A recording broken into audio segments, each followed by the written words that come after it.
Hello and welcome to the always messy slot car cabin. It's late in the evening again and found an opportunity to come out here and have a bit of a play. Some of you may notice there's some subtle changes to the track here. The hill's gone once again. There's reasons for that. I won't go into that right now. But needless to say, we have one nicely running lane. So, you know, we're going to be out here, we're going to run some cars, we're going to have a bit of fun and just have a bit of R&R with our slot cars, which is what this is all about. It really is. One thing I did notice, there's a chuffing massive spider living in this corner up here. So if I look a bit jumpy at any given moment, it's probably why. Other than that, we're just going to crack on and we're going to have some fun. I've got myself a cup of Earl Grey, we've got ourselves a track. Let's run some slot cars. So, I don't know what we're going to run tonight. I haven't really come up with a plan, but might as well start with this. This is a NSR Formula 86, 89. This is one of their kind of test liveries. This is the silver one. I will be doing a custom paint job on this one day. It's pretty much box stock. It's got the magnet out, but apart from that, everything else is as it comes. It's not been set up, it's not had anything really done to it apart from giving a tiny bit of float. I'd argue that this track is not the track that this kind of car was designed for. It's very twisty, but let's, what are we running? We're running at 9 volts, so hopefully it'll be able to cope. I've got to say, it's a cracking car, even on this circuit.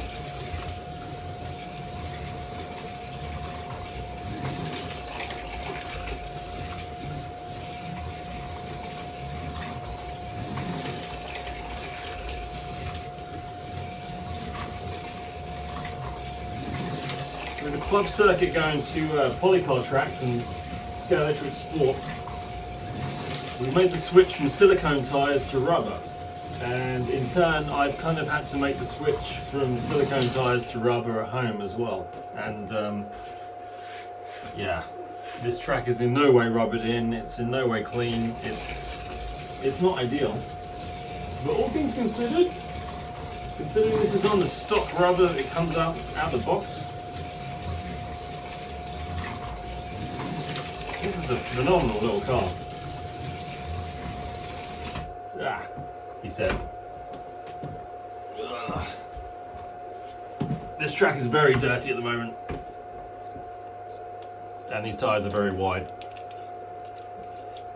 And in no way trued, in no way treated, in no way given any love. So it's no surprise that traction isn't ideal, but all things considered, this thing is actually flying around this track pretty well. We'll give it a quick clean.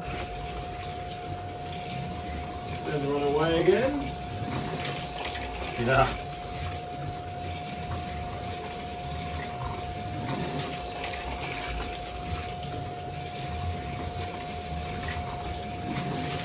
I'm really looking forward to setting this thing up in the big track at the club. Ah, fucking corner again. It's a lovely car. They really made these things well.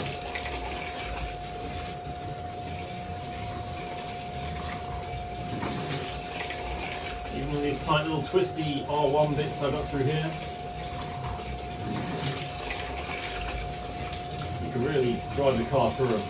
Ah, it's that bloody R2 bend over here that keeps catching it out. But I think that's more me than the car. What a fantastic little car.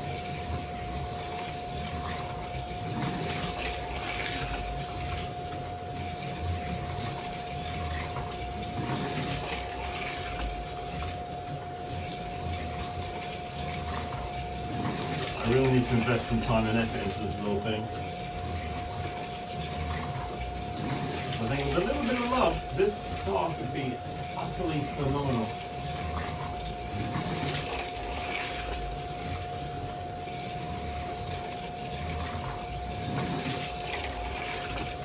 on this relatively slippery, unrubbered in Scalextric Sport surface. This is doing phenomenal. Next up, for no reason other than the fact it caught my eye and I love the look of it, I'm going to be running this Ninco AC Cobra. I was looking for this car for a very long time. These things command quite a bit of money second-hand, and I wasn't prepared to pay that, so needless to say, it took 2 years of scouring to get one for the kind of price I wanted to pay. I have a replacement chassis. My theory was that this was going to be tuned and kind of built up to be, you know, a proper nice little low racer for IPS proxies or some kind of classic series race if that ever happened at the club, or just, you know, for running around here. But I've got to say, out the box, this thing's freaking phenomenal. It's almost sacrilege to start messing around with it, but I mean, it's the typical Ninco car of the era. You know, it's got this non-can NC2 motor. It's not the fastest motor in the world, but for a track like this, it's absolutely perfect. And yeah, it's just a cracking little car. It absolutely looks the part. It's a little bit tail happy, but it's a classic American muscle car. I wouldn't want it any other way.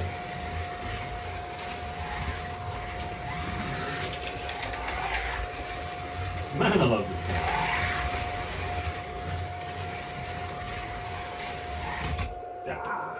There's the limit right there. What a cool car. Next up for your consideration, I give you the 1970 Camaro Z28. Now there is a reason why people tend to go for these in Trans Am classes and that over the 1969 version or any other car. They're just brilliant. I never had one till recently. I got this one as a gift at Christmas this year. I've done nothing to it apart from take the magnet out. It's still got the original braids, original tyres, absolutely everything like that. It's barely been run. It's literally come out of the box. I've taken the magnet out and that. And even on the crappy stock tyres, I can haul this thing around the track. It doesn't want to tip over in corners. Okay, it's a bit tail happy, it's lacking in traction, but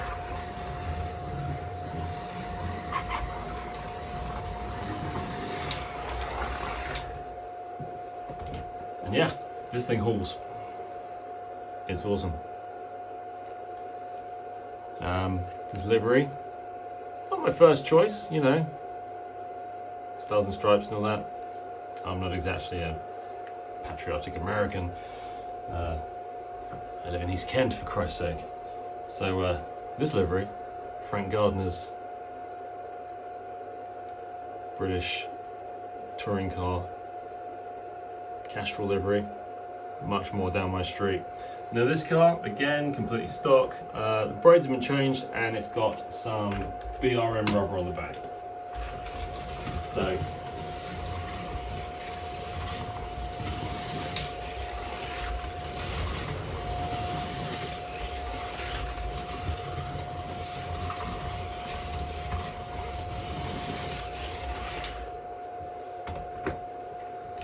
that is a magless Scalextric stock tin top car, and it's just phenomenal. What a great piece of kit. I always wonder why everyone flocked to buy these for Trans Am series, and now I own one of them, or two of them. I fully understand why. Plus it looks awesome, in this livery at least. So what next? How about Stuart Graham's Mark III Ford Capri? Another Scalextric car. Quite Scalextric heavy today, but you know, why not? This is a car I've had for a little while. I really like the design of these latest release Ford Capris. They're very cool. It's got the standard Scalextric issue in the bottom of the bumper and all that is integral to the chassis, not the body, so getting float isn't ideal. But the main problem I have with this car is that it comes with these wheels, which look great, they're fantastic, but they are essentially the same wheels you get on these big muscle cars, which have these big chunky tyres, and this one doesn't. It comes with much skinnier little tyres. Now you can just about fit those tyres on, but it raises the rear end, looks a bit weird.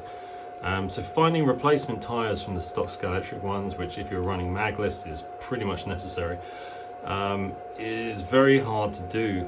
So I hardly ever ran this car because I couldn't find any tyres that would fit those small hubs until recently, and I have solved my problem. I have put on this some slotted G25 tyres. Now the G25 is the compound we use at our club all the time. It works perfectly on polycar track. They're great tyres. You know, they take a bit of truing and squaring up sometimes. They can be a bit wafty, but once they're on there, they're great.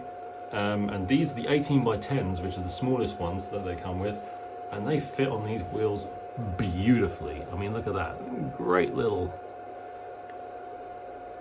tyres on there, and it has solved all the problems I have with this car. And it's gone from being, you know, a bit of a black sheep to a real joy. Now it is a Scalextric car. It's a stock Scalextric car without any added weight. It's had the magnet taken out, and it's got some grippy rubber, so it's going to be a bit tippy. And we're not going to drive this the same as we do, say, a slotted DTM or this, that, and the other. You have to adapt your driving style to different cars, and that's how it should be. You know, we're not trying to make every car exactly the same. You want a different experience from each car, and I like to think that we have that with this car now. You know, we've got a fair bit of traction. We can drive around the track. If you push it too hard, it will roll over, but it's a whole bunch of fun. And I am very pleased with that, because Scalextric has come out with at least another 2 liveries for this year. There was, that's exactly what I'm talking about. It'll roll over if you don't pay attention. But yeah, Scalextric could come out with another couple of liveries with this year, and I would very much like to get them and add them to the fleet. Now I know that by fitting these tyres, you can make this car not only bearable, but actually quite a lot of fun to drive. You know, that's really good. So it's finally got the control to go with the looks. And yes, I'm very pleased indeed. This was one of those cars that just wouldn't run without the magnet because you could not find the right tyres for it. And these G25s have really sorted that out. Oh, there you go. You still got to respect it. You still got to drive it. Yeah, it's cool and it works. So yeah, very pleased with this now. Very pleased indeed. And I would very much like to get my hands on the next liveries that come out of this, because, you know, my 3 Capris, they're cool. If you're from Southeast England like I am.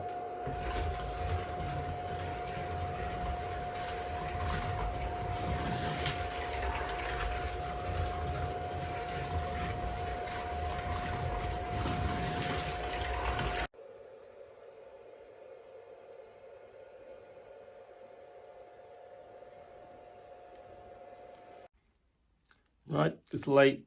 On that note, I'd say it's time for bed. So thank you for joining me for this little late night slot car session. Eclectic mix of cars as always. But yeah, nice, relaxing, chilled out, bit of fun, running some different cars around the track. So join us again next time. We'll do some more of the same. For now,